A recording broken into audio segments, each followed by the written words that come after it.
Goldilocks and the Three Dinosaurs by Mo Willems.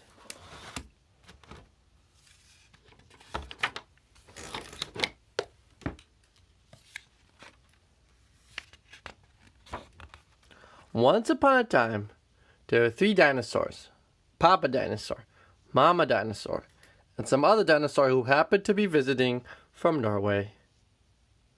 Home sweet dinosaur home.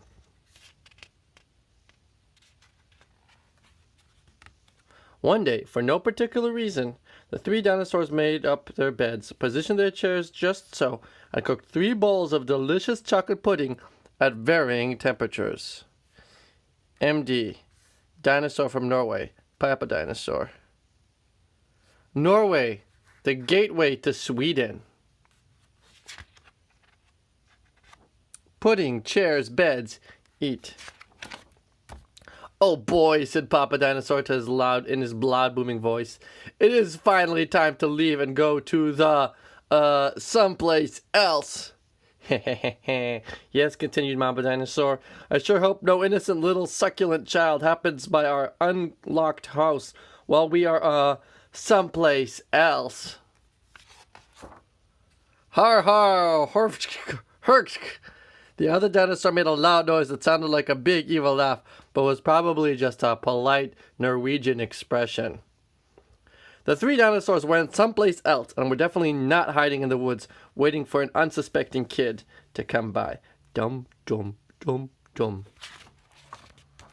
Sure enough, 5 minutes later, a poorly supervised little girl named Goldilocks came traipsing along. 2.2 miles, very nice. 2 miles to trap, which is crossed out and says very nice house. Here it says getting closer. And the dinosaurs are hiding in the trees. Just then the forest boomed with what could have been a dinosaur yelling gotcha, but I'm pretty sure it was just the wind. The loud noise was immediately followed by another loud noise that sounded kind of like, be patient, Papa Dinosaur, the trap is not yet sprung. But that could have been a rock falling. Or a squirrel.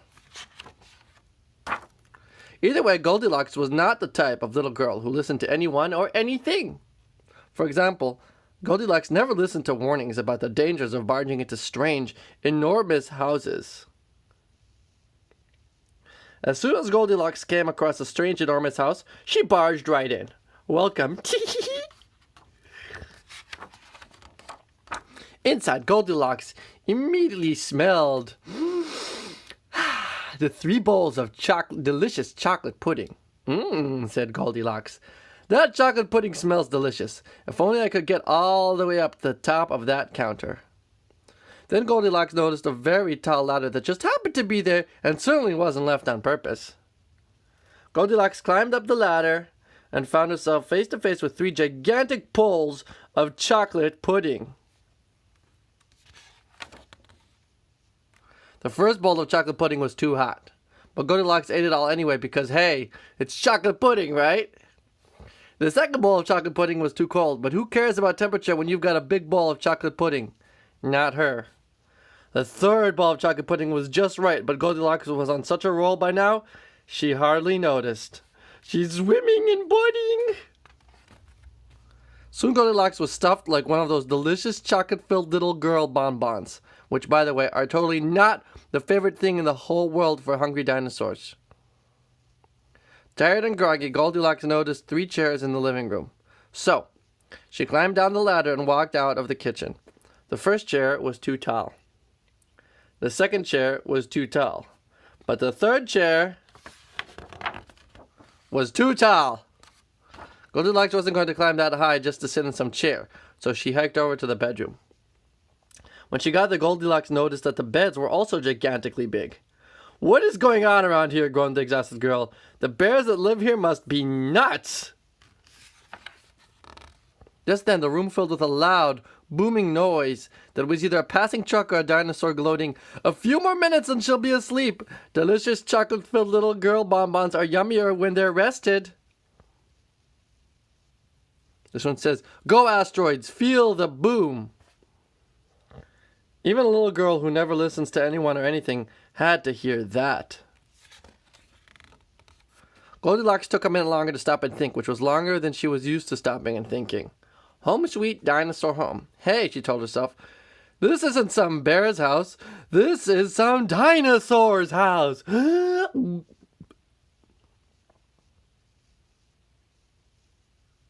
here the mat says, wipe your talons. Say what you like about Goldilocks, but she was no fool. As quickly as she could, she ran to the back door and got out of there. Just then a loud plane flew by, which sounded pretty much like a trio of dinosaurs yelling, now, or charge, or the Norwegian expression for chewy bonbon time. Suddenly, and completely coincidentally, the three dinosaurs rushed through the front door. But they were too late. We are natural gas. Goldilocks was gone, and all that was left in the house were three disappointed dinosaurs. The end. And the moral is, if you ever find yourself in the wrong story, leave. And Goldilocks comes back to the three bears. And the moral for the dinosaurs is, lock the back door. The end. Good night, Noam. Good night, Lily. Good night, Goldilocks.